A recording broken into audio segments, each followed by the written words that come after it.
Thank you for staying with us. Nigerians can now heave a sigh of temporary relief over the planned nationwide industrial action by workers. The Nigerian Labour Congress, NLC, and the Trade Union Congress of Nigeria, TUC, have agreed to suspend the planned indefinite nationwide strike scheduled to begin on Tuesday, 3rd of October for 30 days. The decision followed agreement reached between organized labor and the federal government on provision of palliatives to ease the suffering of Nigerians. Let's share the story by TVC News State House correspondent, that's Femi Akonde with you. A last-ditch attempt to avert a nationwide strike finally yields results after a 6-hour-long meeting between the federal government and labor unions in the country. But the federal government was only given a 30-day respite to commence the implementation of more than a dozen agreements reached with organized labor or prepare for another industrial action. Among other resolutions reached at the meeting between labor and the government is an agreement to pay 35,000 naira provisional wage increment for federal workers till a new minimum wage is agreed. Federal government suspends collection of value-added tax (VAT) on diesel for 6 months beginning from October 2023. 4. Federal government accepts to vote 100 billion for the provision of high-capacity buses for mass transit in Nigeria. 5.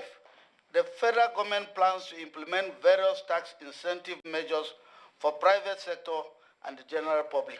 We've had very painstaking and meticulous deliberations, but what is important here is Nigeria, and all of us are committed to ensuring that this country remains united, peaceful, and prosperous.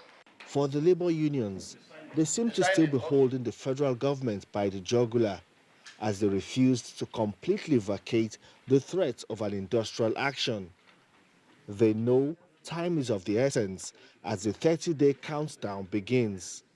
After 30 days, if these issues are not implemented, we'll revisit all the issues. We have a signed agreement, and we have signed this agreement with the belief that government will act in utmost good faith.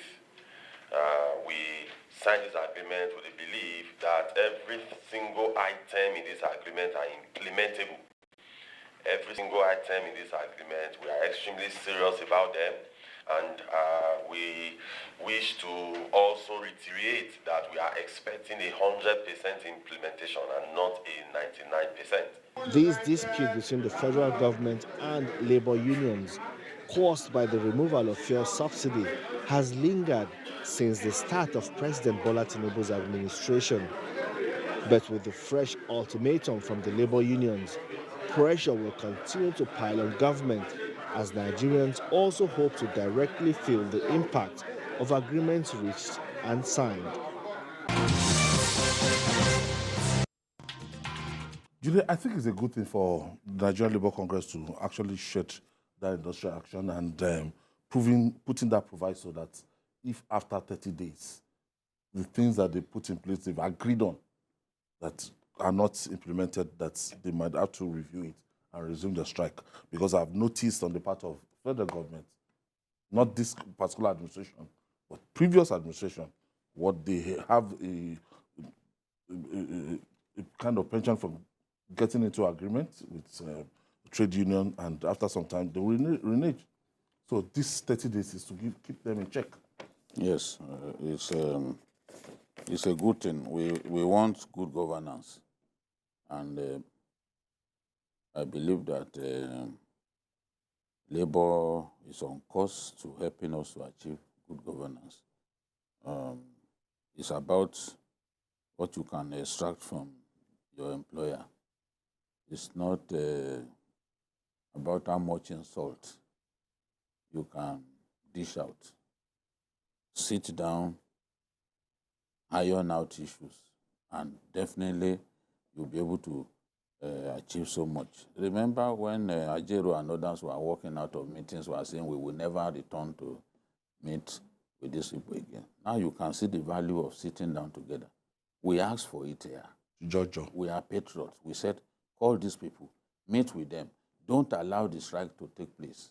There's no responsible government that will allow a strike to happen in a difficult time like this when there's so much tension in the land. If you allow that to happen, you are risking another NSAS-styled protests that can get violent at any time. People are hungry, so they need only the slightest trigger to cause them to resort to violence.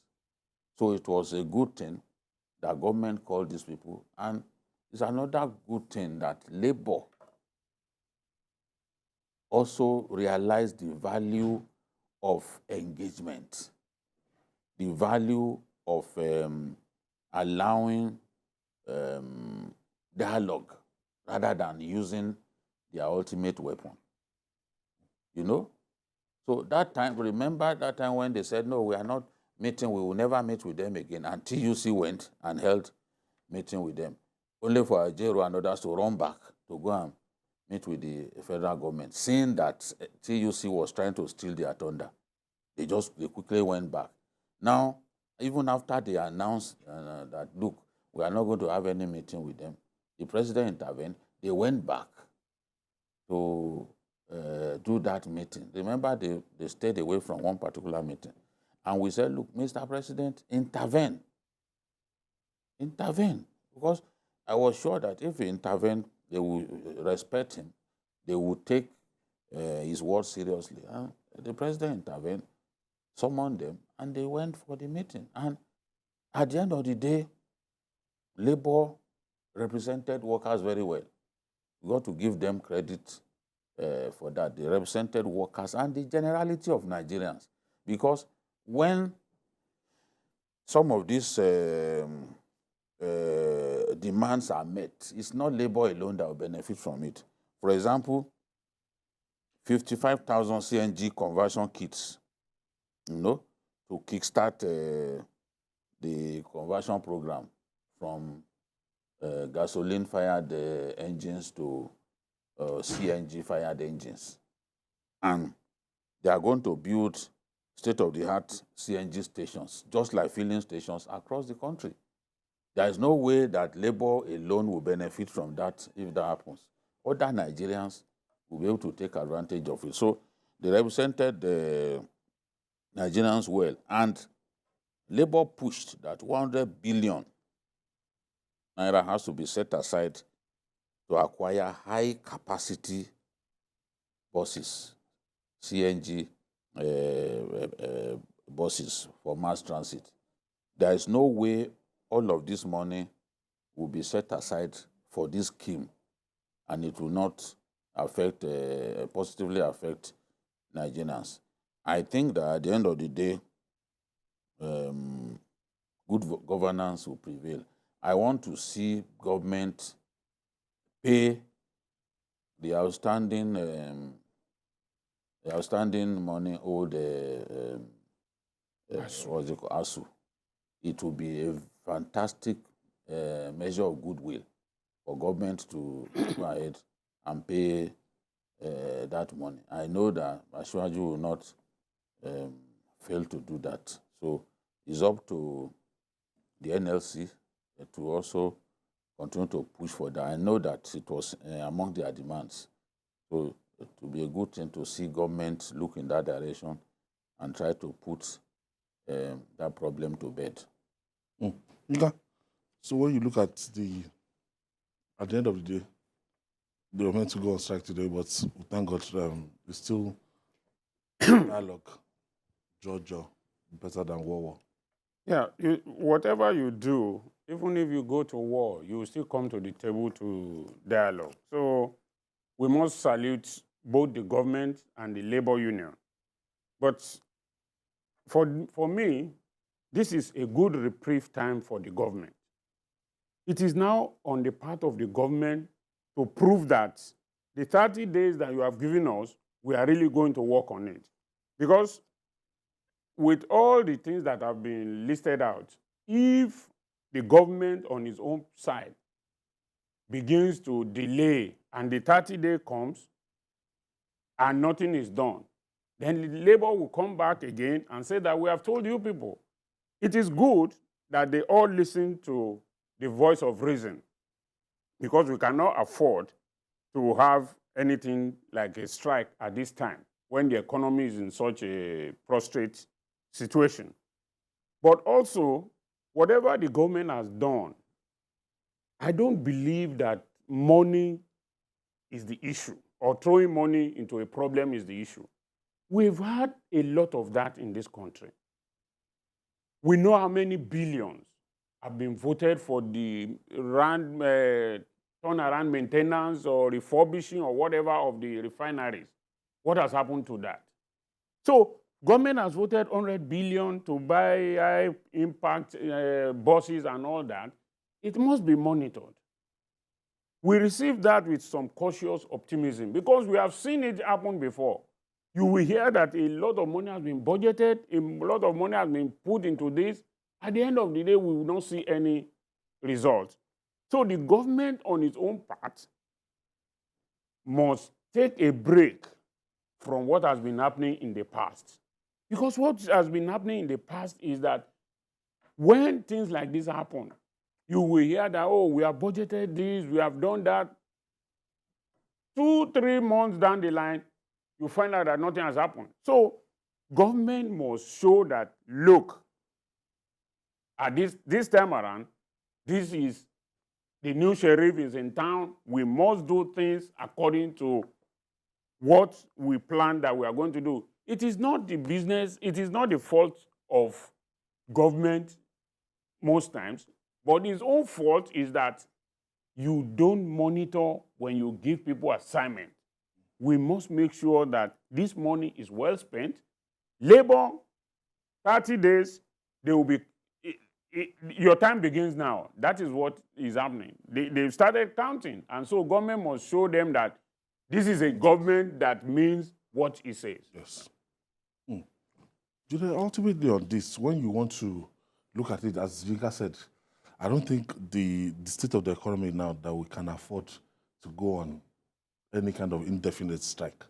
It will compound the fragile state of our economy. Yes, that's why all along we demanded that government must engage them. And I'm happy the matter of minimum wage, they've now set timeline. You know, we were talking about timelines here. That for all of those promises that you made, attach timelines to them. Now, they've attached timelines to these issues, especially the matter of a new minimum wage. They said, okay, within the 30 days, a committee must be set up. Because we said, why has it taken this long? Mr. President was even the first to talk about a new minimum wage. When governors met him, that was his first meeting with governors. He said, this is the time for us to give the people a living wage. That means he realized it. But nothing concrete happened. Promises were made after the fake meeting. Different governors spoke. The governor of Abia spoke. The governor of Katsina spoke. Different governors spoke about what they plan to do, but we didn't see machinery put in motion. That sort of thing can get labor really disillusioned and angry. So now we are seeing timelines. We will be able to monitor progress given the timelines that have been set for these deliverables. For example, we know that minimum wage, you can debate minimum wage for up to 6 months before you agree. But you have to start. You have to start. And this money that the president has awarded, 35,000, would be paid until a new minimum wage is agreed upon by tripartite until Committee. a tripartite agreement is reached on a new minimum wage. Private sector is involved. The federal government will represent the sovereign, will represent the country, you know, and then of course labor too. They will be involved. So those three will come together and they will give us a minimum wage. I'm happy now. They said, okay, this committee, within 30 days, you set it up. That's what we didn't have before. So these meetings are of tremendous value. Everybody will understand one another. They will know that they are all singing from the same hymn book.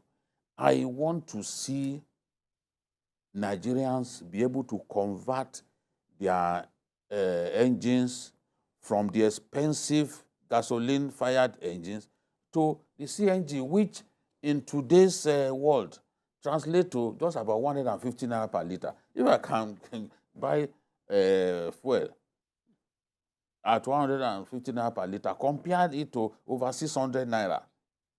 So that is the, for me, those are the good takeaways that we have from this meeting. We thank the president. It's shown that he's a listening president. We thank him for these measures. These are good measures taken. And Labour too, we have to commend them for staying the course and achieving something without necessarily resorting to a strike. All right.